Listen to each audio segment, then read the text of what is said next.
To get out of hand, to get out of hand जिसका मतलब है हाथ से निकल जाना, कंट्रोल या बेकाबू हो जाना। It means to become difficult to control, to become difficult to control. Example, due to inflation our spending got a little out of hand.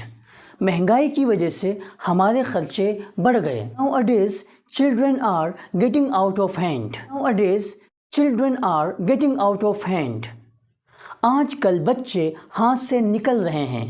The situation became to get out of hand. The situation became to get out of hand. हालात काबू से बाहर हो गए।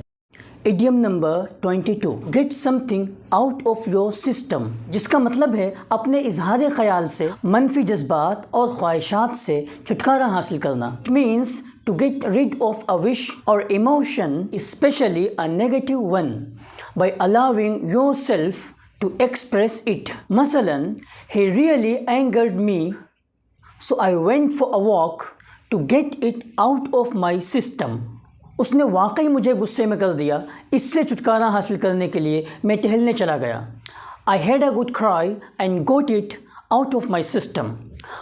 To get your act together जिसका मतलब है काम को सही ढंग से या मुअस्सिर तरीके से करने के लिए अपने आप को मुनज़्ज़म करना। It means to start to organise yourself so that you do things in an effective way. For example, my desk is a complete mess. I need to get my act together. मेरी मेज़ बिल्कुल बेतरतीब है। काम को सही ढंग से करने के लिए मुझे अपने आप को मुनज़्ज़म करने की ज़रूरत है। If he doesn't get his act together, he may lose his job. अगर वो अपने आप को मुनज़्ज़म नहीं करता है तो वो अपनी नौकरी खो सकता है। I'm so disorganized. I wish I'd get my act together. To give someone the cold shoulder. To give someone the cold shoulder जिसका मतलब है किसी को नज़रअंदाज करना। It means to ignore someone. It means to ignore someone. Example, I think Hamid is giving me the cold shoulder. मेरा ख्याल है कि हामिद मुझे नज़रअंदाज कर रहा है। Now he is giving you the cold shoulder. अब वो आपको नज़रअंदाज कर रहा है। Please don't give me the cold shoulder. To go back to the drawing board जिसका मतलब है पहला मंसूबा नाकाम होने के बाद दोबारा प्लानिंग शुरू करना। It means to start planning something again because the first plan failed. Examples, well that didn't work, let's go back to the drawing board. अच्छा, ये तो नाकाम हो गया, आओ दोबारा मंसूबाबंदी शुरू करते हैं। If you don't understand, you really should go back to the drawing board. अगर आप इसको नहीं समझते हैं तो वाकई आपको दोबारा प्लानिंग करनी चाहिए।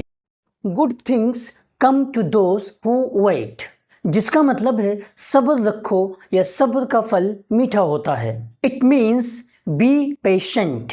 Examples, don't hurry please, good things come to those who wait.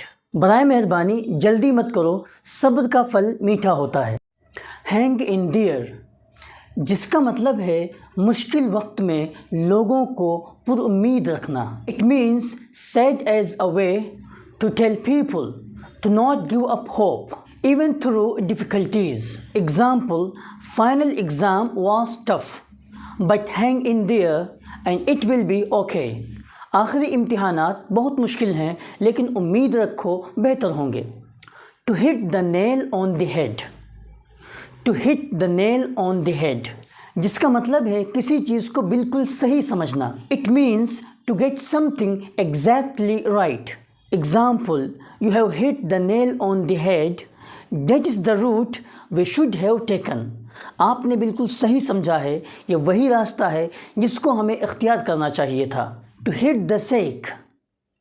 To hit the sack जिसका मतलब है टू गो टू बेड यानी सोना। टू गो टू बेड यानी सोना। Example, I am too tired, I need to hit the sack. I need to hit the sack मैं बहुत थका हुआ हूँ, मुझे सोने की ज़रूरत है। Now it is the time to hit the sack. Now it is the time to hit the sack. अब सोने का वक्त है। Ignorance is bliss. Ignorance is bliss जिसका मतलब है कि कभी कभार ना जानना बेहतर होता है। It means you are better off not knowing. You are better off not knowing. I didn't want to know about my party. After all, ignorance is bliss. After all, ignorance is bliss. मैं अपनी party के बारे में नहीं जानना चाहता हूँ, बिला आखिर ना जानना ही बेहतर है। उम्मीद है कि ये इंग्लिश इडियम्स का लेसन आपको समझ में आ गया होगा। Thank you very much. जज़ाकल्लाहु खैर। सी यू अगेन इंशाअल्लाह।